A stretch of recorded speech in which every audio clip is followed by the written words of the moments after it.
Olá, estamos começando o programa Respondendo sobre as Escrituras. Esse programa vai ser transmitido nas diversas plataformas, primeiramente na Rádio Voz de Amor, a sintonia do adorador, na quarta-feira, quinta-feira, sexta-feira, às 7 horas da manhã. Caso você esteja assistindo esse programa no YouTube, no Facebook, seja de onde for, e você ainda não baixou o aplicativo da Rádio Voz de Amor, é muito fácil. Pega no seu celular, Play Store, digite lá, Rádio Voz de Amor. Baixe o aplicativo, você vai ter a rádio na palma de sua mão. As reprises vão ser passadas no YouTube, youtube.com/. Clicar aqui não, você vai entrar na playlist Respondendo sobre as Escrituras, ou no Facebook, facebook.com/. Respondendo sobre as Escrituras. E lá mesmo no Facebook você pode enviar a sua sugestão, a sua pergunta. Caso você tenha alguma pergunta, alguma dúvida sobre qualquer assunto, envie-nos lá no Facebook ou pode nos enviar também no WhatsApp 16 99299 9452. Repetindo, 16 99299 9452. Meu nome é Rafael Aronessa e é uma satisfação poder esclarecer suas dúvidas. É claro que eu não estou sozinho, estou com ele. Quem é você? Meu nome é José Odair e é um prazer muito grande poder compartilhar a palavra de Deus com todos vocês. Nos programas passados a gente estava tratando, ou melhor, no programa passado estávamos tratando sobre a questão da mortalidade da alma e imortalidade da alma. Também o tema aniquilacionismo. Olha só, hein? Vamos fazer um breve resumo daqui um pouquinho. É aquela questão, naquela velha discussão, o que vai acontecer com o homem após a morte? Será que a alma, o espírito, sobrevive após a morte? Então estamos discutindo sobre estes assuntos. Bom, no programa passado nós procuramos refutar algumas ideias que nós acreditamos que não são bíblicas e colocando a posição bíblica, né? Então, fizemos isso no programa passado. Agora, nós vamos começar a esclarecer o que vai acontecer com uma pessoa salva ou com uma pessoa perdida logo após a sua morte. Antes de nós entrarmos no nosso assunto, nós vamos fazer uma oração. Santíssimo Deus, nós damos graças ao Senhor por poder abrir a Tua palavra, pela Sua palavra poder ser pregada na internet, no rádio, também em vários lugares. Nós louvamos ao Senhor por esta liberdade aqui no nosso país. Pedimos que o Senhor agora nos guie pela Tua palavra para descobrirmos toda a verdade revelada. Em nome do Senhor Jesus que nós agradecemos. Amém. Amém. Você está acompanhando agora o programa Respondendo sobre as Escrituras. Dúvidas não são mais desculpas para conhecer a palavra de Deus. Bom, no programa passado nós procuramos refutar aquelas falsas ideias que as pessoas têm pregado por aí, dizendo que a alma será aniquilada, dizendo que o espírito não vai existir mais depois da morte. Bom, vimos que esta ideia não é amparada pelas Escrituras. Hoje nós vamos procurar responder exatamente o que acontece com uma pessoa após a morte, o que acontece com o salvo, o que acontece com aquele que não é salvo. Para isso, nós vamos ler um texto onde o Senhor Jesus esclareceu muito bem o que acontece após a morte, tanto de um salvo quanto de um perdido. E esse texto se encontra no Evangelho de Lucas, o capítulo 16, a partir do versículo 19 até o versículo 31. Deixe eu fazer a leitura agora. Diz assim: Ora, havia certo homem rico que se vestia de púrpura e de linho finíssimo, e todos os dias se regalava esplendidamente. Havia também certo mendigo chamado Lázaro, coberto de chagas, que jazia à porta daquele, e desejava alimentar-se das migalhas que caíam da mesa do rico, e até os cães vinham lamber-lhes as úlceras. Aconteceu morrer o mendigo e ser levado pelos anjos ao seio de Abraão. Morreu também o rico e foi sepultado. No inferno, estando em tormentos, levantou os olhos e viu ao longe Abraão e Lázaro no seu seio. Então, clamando, disse: Pai Abraão, tem misericórdia de mim, e manda Lázaro que molhe em água a ponta do dedo e me refresque a língua, porque estou atormentado nesta chama. Disse, porém, Abraão: filho, lembra-te que recebeste os teus bens em tua vida, e Lázaro igualmente os males? Agora, porém, aqui ele está consolado e tu em tormentos. E além de tudo, está posto um grande abismo entre nós e vós, de sorte que os que querem passar daqui para vós outros não podem, nem os de lá passar para nós. Então replicou: pai, eu te imploro que o mandes à minha casa paterna, porque tenho 5 irmãos, para que lhe dê testemunho, a fim de que não virem também para este lugar de tormento. Respondeu Abraão: eles têm Moisés e os profetas, ouçam-nos. Mas insistiu: não, pai Abraão, se dentre os mortos alguém for ter com eles, arrepender-se-ão. Abraão, porém, lhe respondeu: se não houve a Moisés e os profetas, tampouco se deixarão persuadir, ainda que ressuscite alguém dentre os mortos. Então o Senhor Jesus contou essa história para mostrar para nós, para nós todos, o que acontece logo após a morte de uma pessoa salva e de uma pessoa perdida. Então ele fala sobre a história de 2 homens. Um homem rico, que todos os dias se regalava esplendidamente, e o mendigo que sofria, cheio de úlceras e que jazia à porta daquele. Por que o Senhor Jesus contou esta parábola? E quais eram os ouvintes do Senhor Jesus, Rafael? Os ouvintes do Senhor Jesus eram principalmente os fariseus.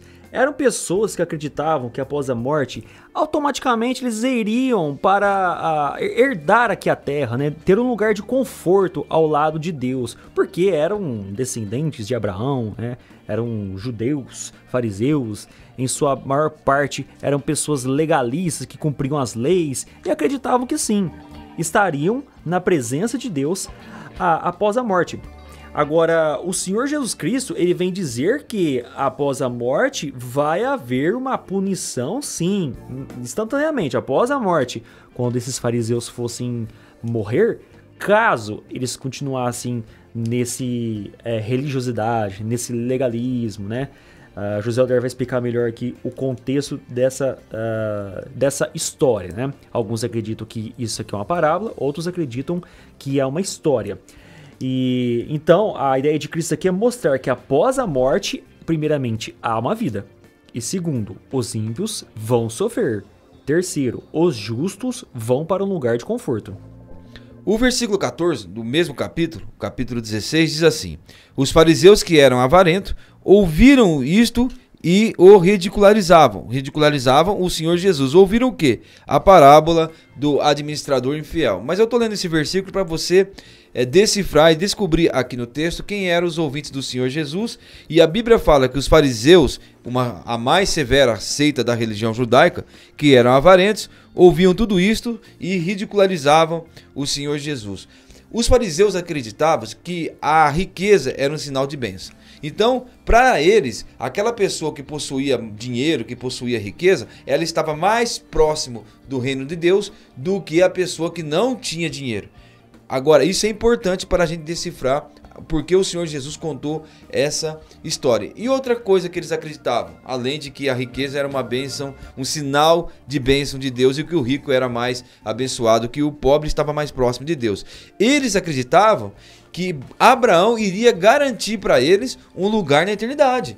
Quando eles foram procurar João Batista, e João Batista disse para eles que eles deveriam produzir frutos dignos de arrependimento, como dizia a todas as multidões, mas também João Batista falou para eles que eles não deviam começar a bater no peito, lá em Mateus capítulo 3 e também em Lucas capítulo 3, e dizer: temos por pai Abraão, porque ele disse que dessas pedras Deus pode suscitar filhos a Abraão. Bom, tendo sabido dessas duas situações, que eles acreditavam que a riqueza era um sinal de bênção e que Abraão iria garantir para eles um lugar no paraíso, então podemos entrar na parábola e entendê-la, ou na história, e entendê-la melhor.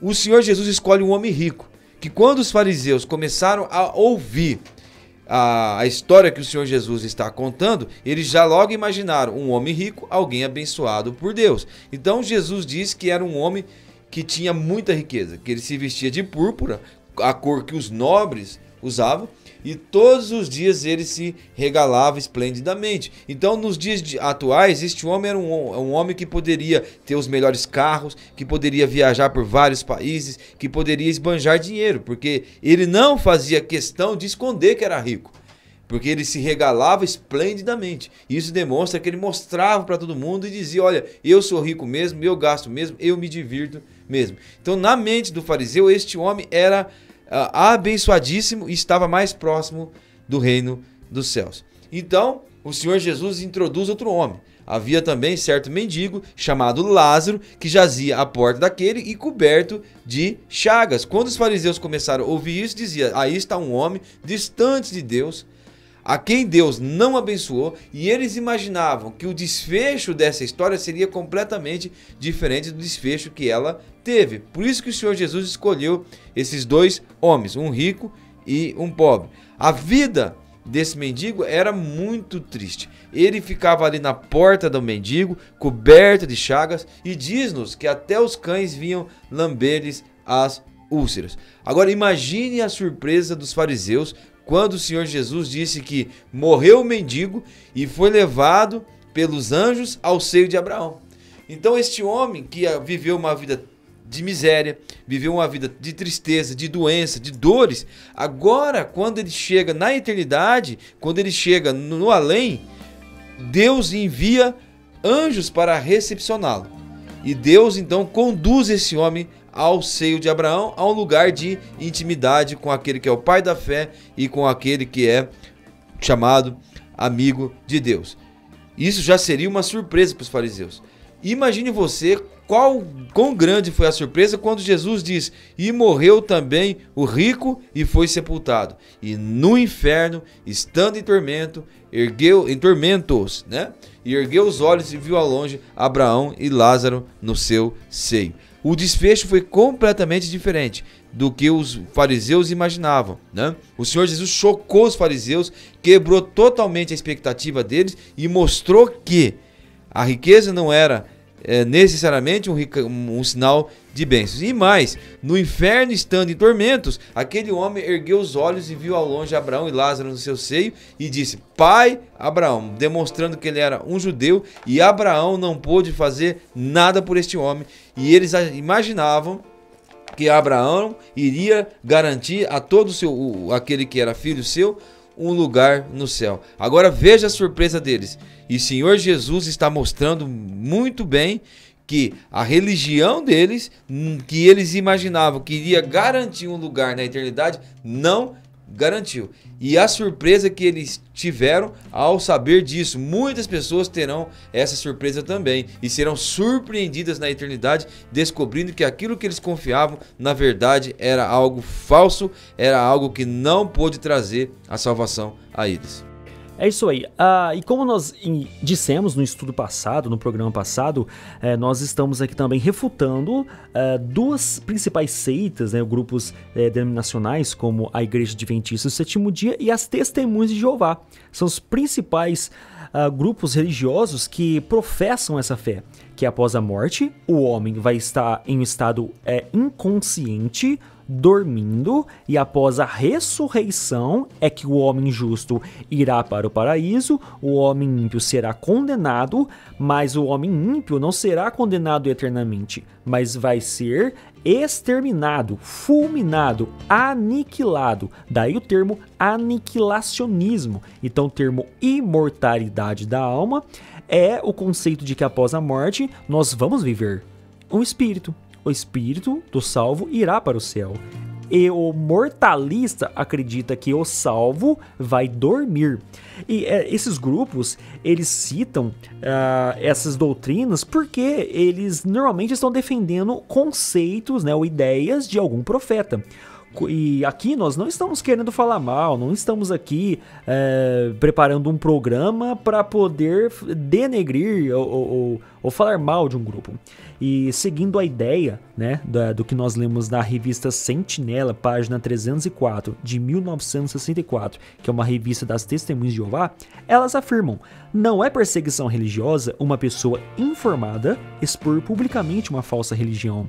Então nós estamos aqui defendendo a nossa ideia porque porque nós acreditamos estar informados através de algum profeta? Não, através das Escrituras. Eu estou aqui com o livro Questões sobre Doutrina, que é um livro adventista. E, novamente, os adventistas ensinam que após a morte, o homem vai estar em um estado inconsciente. Por que eles afirmam isso? Depois eu vou tratar melhor sobre essa questão. Eles afirmam isso porque a profetisa Ellen White, que é a profetisa adventista, ela ensina algumas doutrinas.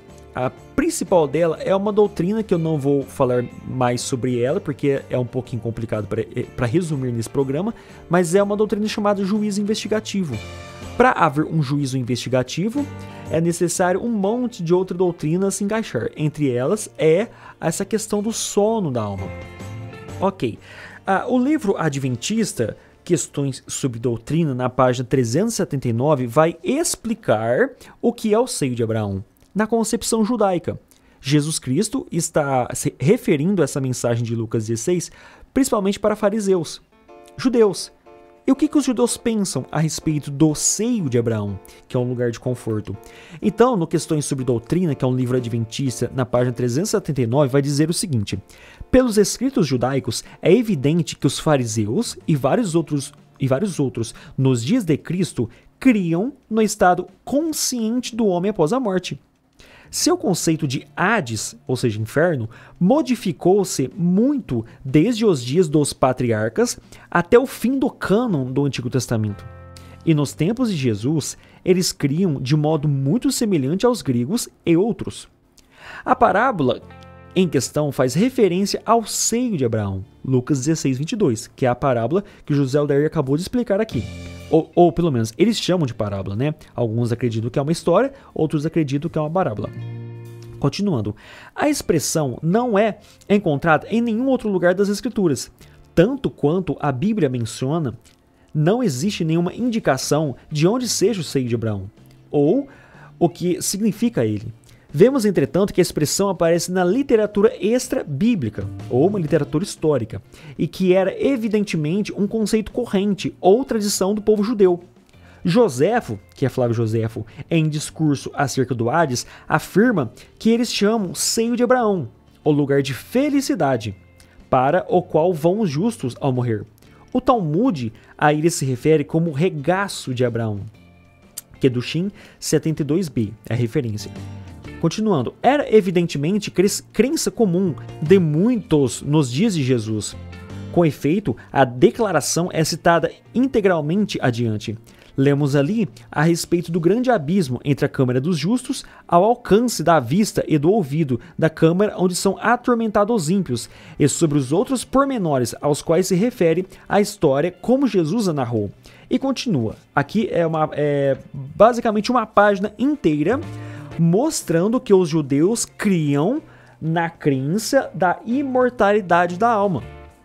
Então, a Bíblia deixa muito claro que realmente existe essa crença bíblica, né, da imortalidade da alma. Ou seja, após a morte, os justos vão para um lugar de descanso, que é chamado em Lucas 16 como seio de Abraão, mas os ímpios vão estar em um tormento. Por que eu li justamente o livro Questões sobre Doutrina, que é um livro adventista? Porque este é um argumento dos próprios adventistas incautos. Esses que não conhecem muito bem essa doutrina vão dizer que nós temos uma doutrina pagã. Porém, os judeus criam sim que após a morte os justos já herdarão a vida eterna e os ímpios irão perecer após a morte. Essa é uma crença bíblica e também era uma crença dos judeus, principalmente dos fariseus. Se você pesquisar o livro Parábolas de Jesus, que é um livro escrito por Ellen White, ela afirma com todas as letras que muitos dos que escutavam as parábolas de Cristo, né, as lições de Cristo, eram pessoas que acreditavam na vida após morte. Então ela deixa muito claro, mas muitos adventistas desconhecem essa literatura. Por isso que nós estamos citando aqui nesse programa.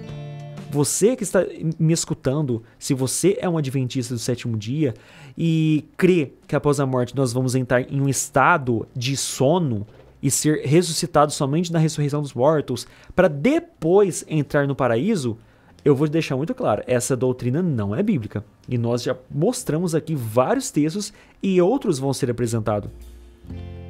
E agora nós notamos que quando morreu o mendigo, ele foi imediatamente levado ao seio de Abraão pelos anjos. Ele não passou por um lugar intermediário de purificação, não.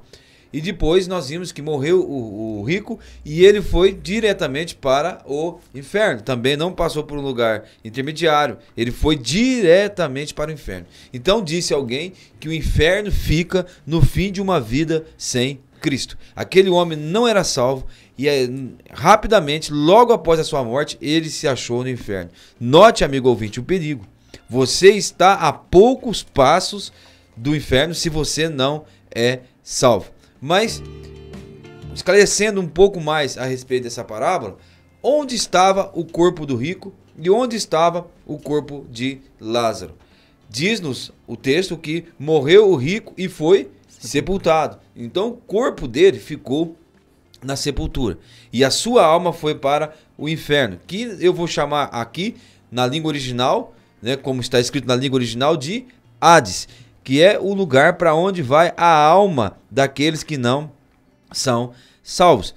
Então a alma dele foi diretamente para o lugar que nós vamos chamar de Hades. Não é que nós vamos chamar, a Bíblia chama de Hades. É o lugar para onde vai a alma daqueles que não são salvos. E a Bíblia diz que também é um lugar de tormento. Diz a palavra de Deus que ele foi para um lugar de tormento. E olha que não é lugar de tormento, é lugar de tormentos. Isso demonstra que esse homem estava sendo atormentado de todas as formas. Imagine o remorso, né? E o arrependimento tardio e inútil que aquele homem teve ali. Porque ele podia se lembrar das oportunidades que ele teve de salvação. E somente isso já lhe causava uma dor, um tormento terrível. Sabia que ele havia perdido uma grande oportunidade de ser salvo. Então ele estava nesse lugar para onde vai a alma de todos os perdidos imediatamente após a morte. E o mendigo, ele estava no paraíso, né, para onde vai a alma daqueles que são salvos imediatamente após a sua morte. E neste lugar ambos estão conscientes. A Bíblia fala que este homem lembrava-se da sua vida aqui neste mundo e ele pôde falar de detalhes, como lembrar que tinha 5 irmãos, né? E também sabia que irmãos dele não era salvo. Ele sabia disso porque ele diz a Abraão: pai Abraão, rogo que manda Lázaro que molhe o dedo na água e me refresque a língua porque estou atormentado nestas chamas. Um grande detalhe que nós vimos ali, chamas, que para mostrar que tipo de sofrimento ele estava tendo, né? E isto lhe foi negado. E o que acontece? Depois ele vê que não há solução para ele. Ele descobre que o estágio que ele se encontra, ou o estado que ele se encontra, é irreversível. Uma vez perdido, perdido para sempre. Não adianta a gente pedir, não adianta a gente orar, não adianta a gente rogar e fazer nada por aqueles que já partiram, porque o estado que eles se encontram é irreversível. Então ele se lembra que ele tinha 5 irmãos. E ele diz: olha, já que eu não posso voltar, já que meu estado aqui é irreversível, o seu estado é irreversível, então ele pede a Abraão que manda Lázaro à sua casa paterna, porque ele tinha 5 irmãos, para que Lázaro dê testemunho aos seus 5 irmãos, para que os seus irmãos também não fossem parar naquele lugar de tormento. Então veja, ele está consciente, ele lembra da sua vida passada e ele está preocupado com os seus irmãos. E pede para Abraão mandar Lázaro. E fala para que Lázaro dê testemunho aos meus irmãos. Então, porque ele sabe que Lázaro é capaz de testemunhar. Provavelmente Lázaro testemunhou a ele. E ele queria que Lázaro voltasse e pregasse aos seus irmãos, para que seus irmãos também não fossem parar ali naquele lugar de tormento. É isso aí. Então, o Senhor Jesus Cristo foi a pessoa que mais pregou sobre a vida pós-morte. Na concepção judaica, realmente havia uma divergência de ideias. Muitos acreditavam que havia uma vida pós-morte. Claro, nós temos até registros históricos que logo eu vou trazer algumas literaturas para você também saber sobre isso. Então está registrado em livros históricos que judeus criam na imortalidade da alma. Porém, outro grupo, os saduceus, eles criam que não havia essa imortalidade da alma. E Jesus Cristo, ele preocupado com a vida desses judeus, uma vida acreditando que automaticamente estão indo para o céu por guardarem leis, mandamentos, algumas doutrinas judaicas. Não é assim a salvação. A salvação, como nós dissemos ali em estudos passados, é através da porta estreita, é através do caminho de Cristo. É Jesus Cristo quem salva, é o Messias quem salva. E também, como nós dissemos, os judeus examinavam as Escrituras e através das Escrituras achavam que tinham vida eterna, mas são essas mesmas Escrituras que revelavam a Cristo. Então, Jesus Cristo, ele estava ensinando sobre a vida pós-morte justamente porque muitos judeus não tinham essa preocupação, acreditavam que estavam indo automaticamente para um lugar bom. E eu e José Odair estamos aqui nesse programa mostrando para vocês que existe sim uma vida pós-morte para que você se prepare durante essa vida, para que você chegue ao arrependimento e converta em Jesus Cristo. E a partir desse momento que você converter a Cristo e você morrer, você vai estar no instante seguinte à glória com o Senhor Jesus Cristo nos céus. É importante nós explicarmos aqui por que que este homem foi para o inferno e por que que Lázaro foi salvo, né? Porque nós temos notado ali que o rico sabia exatamente o que ele deveria fazer para que ele fosse salvo. Quando ele roga a Abraão que manda Lázaro à sua casa paterna para que dê testemunho, para que os seus irmãos também não venham para aquele lugar de tormento, e isto é negado, e Abraão diz que eles não, e que isso não lhes seria permitido, que eles deveriam consultar Moisés e os profetas. Então ele está se referindo às Escrituras, porque Moisés e os profetas escreveram as Escrituras, e quando Abraão disse que eles têm Moisés e os profetas, eles têm a Bíblia, pelo menos o Velho Testamento, para ler, porque Lázaro foi salvo conhecendo o Velho Testamento. E este homem lembrava que os seus irmãos não davam crédito às Escrituras. Ele diz: não, pai Abraão, mas se alguém dentre os mortos for ter com eles, e ele diz a palavra, arrepender-se-ão. Então este homem sabia que o que os seus irmãos precisavam era de arrependimento. E ele sabia, conforme diz o versículo 30, que ele estava ali no Hades porque ele não se arrependeu. Então este homem sabia exatamente o que deveria fazer para ser salvo, que era arrepender-se dos seus pecados, mas não fez. E Lázaro foi salvo porque ele se arrependeu. E se você quer ser salvo, você também deve se arrepender. Bom, nós vemos então em vários outros textos, já que eu acho que esse texto ficou muito bem explicado, se é uma parábola ou não, ou se é uma história real, foi muito bem explicado. Eu tenho que deixar isso bem enfatizado, porque muitos dos que creem no estado inconsciente após a morte vão afirmar que Lucas 16 é uma parábola. Mesmo sendo uma parábola ou não, ou uma história real, ela tem a mesma lição, que após a morte vai haver sim uma punição dos ímpios e uma vida eterna dos justos, num lugar de conforto, né, chamado ali de seio de Abraão.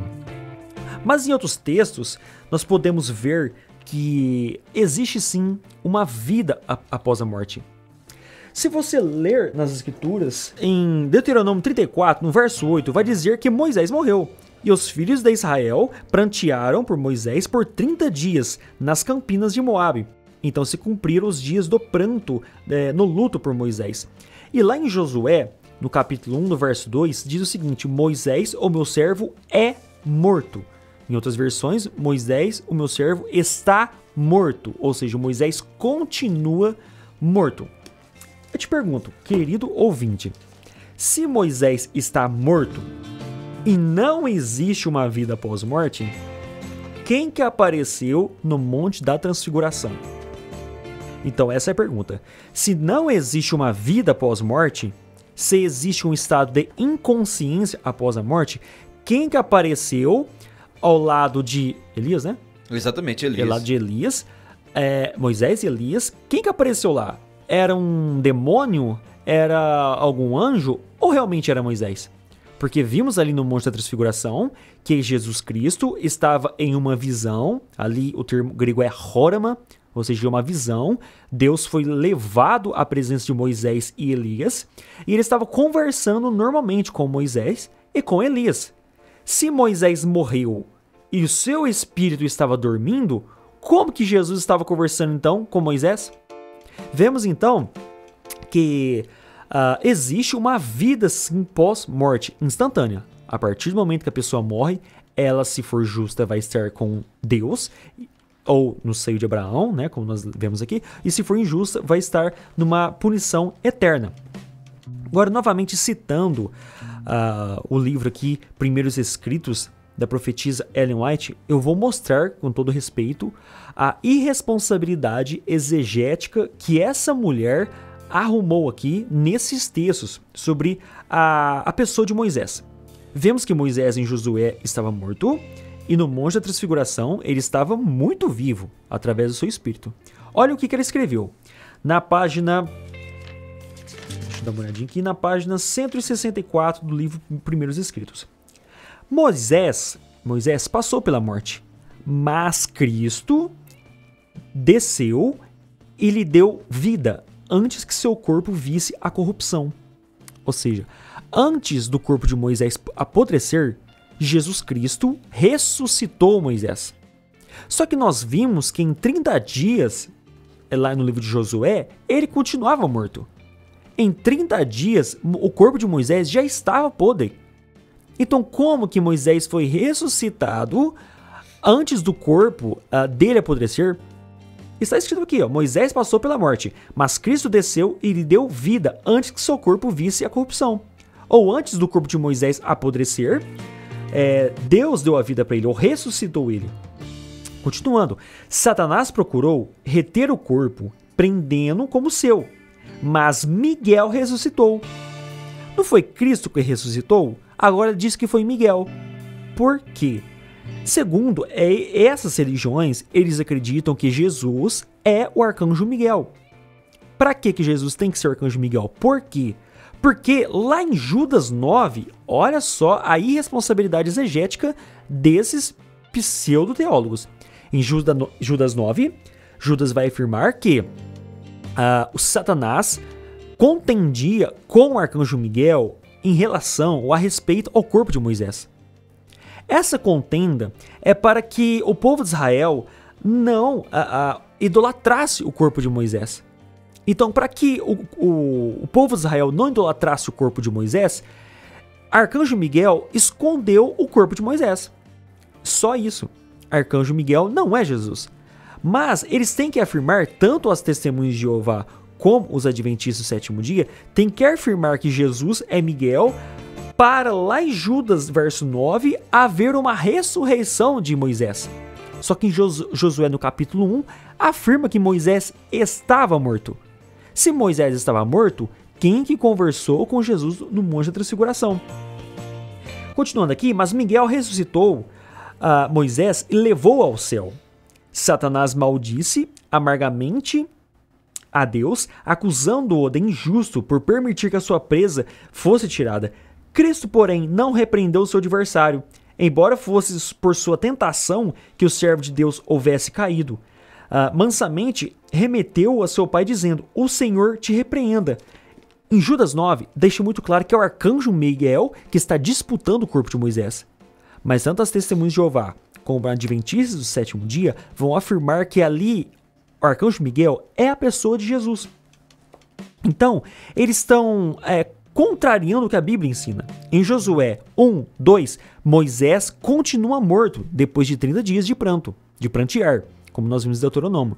Agora, eles vão afirmar que Jesus Cristo ressuscitou Moisés, sendo que a Bíblia não diz isso. Então, nós vemos que há uma irresponsabilidade exegética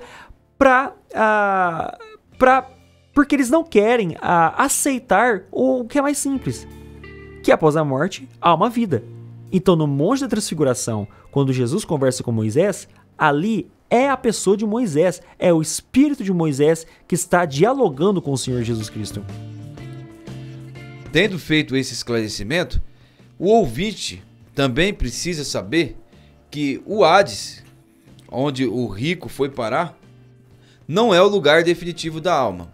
Assim como o paraíso, o seio de Abraão, para onde o mendigo foi, também não é o estado em que a pessoa vai ficar, o lugar em que a pessoa vai ficar eternamente. Como nós falamos, esse lugar aqui, que é traduzido inferno na história do rico e Lázaro, é a palavra Hades, onde vai ficar a alma da pessoa aguardando o dia do juízo. Existe outra palavra usada nas escrituras que é traduzida inferno, que é a palavra Gena. E, infelizmente, as duas palavras foram traduzidas inferno em muitas versões, o que não é correto.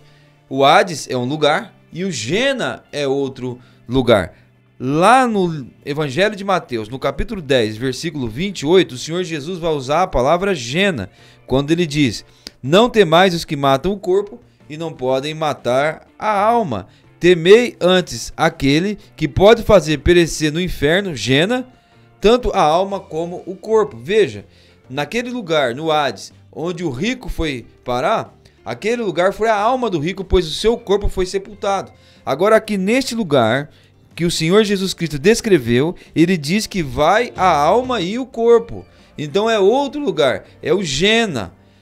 Esta palavra também, ela é usada no Evangelho de Marcos, no capítulo 9, ali para o versículo 43 em diante, quando ele diz: se o teu olho te faz pecar, arranca-o e lança para longe de ti, porque é melhor teres um olho do que teres os dois olhos e ir para o inferno, onde o fogo nunca se apaga e o verme não morre. Se o teu pé te faz pecar, arranca-o e lança para longe de ti. De igual forma também a mão.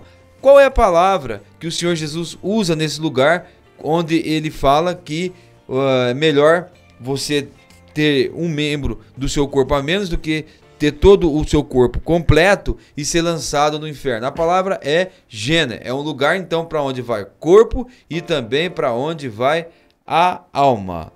No Hades, quando nós lemos agora na história de rico e Lázaro, vai somente a alma. Então essa pessoa, ela está ali no Hades aguardando o juízo final, quando passará pelo julgamento de Deus, e assim o destino eterno da sua alma chegará.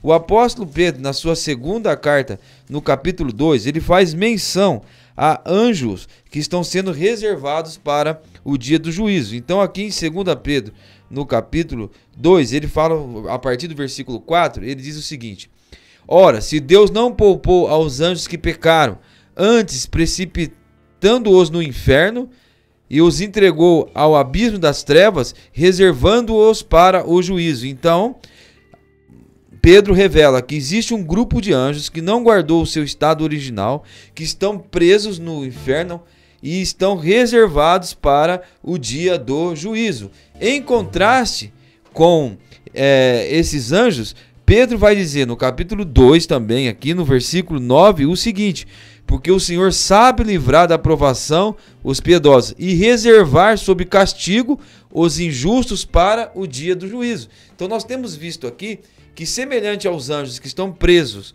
no inferno, agora Deus está dizendo que também ele sabe reservar em castigo, né, os ímpios para o dia do juízo. Então, se você morrer hoje não sendo salvo, você vai para um lugar de castigo, um lugar de tormento, e você vai estar ali reservado por Deus para o dia do juízo, assim como aqueles anjos estão reservados em um lugar específico, porque a palavra traduzida inferno ali não é Gena e não é Hades, mas é um lugar, é o Tártaro, que é o único lugar em que essa palavra aparece, e ali é o lugar onde os anjos estão presos para o dia do juízo, e os ímpios pecadores estão presos no Hades e sendo reservados ali para o dia do juízo, e assim, depois de passar para o juízo, a pessoa vai para o lugar da sua morada eterna. E nós vamos explicar o que seria o Gena no próximo estudo. Bom, então nós vamos ver no próximo programa o termo Gena, o que significa, de onde veio,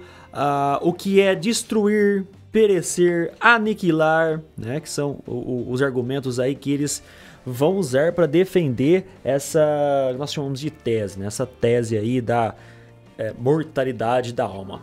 Então você acompanhou até aqui o programa Respondendo sobre as Escrituras. Se você tem alguma dúvida, você tem alguma sugestão, você pode ir lá no Facebook, enviar pergunta para nós, facebook.com/Respondendo sobre as Escrituras, ou no nosso WhatsApp, 16 99299 9452, 16 99299 9452. Envie suas perguntas, suas dúvidas, suas sugestões. Nos vemos então nos próximos programas. Até mais!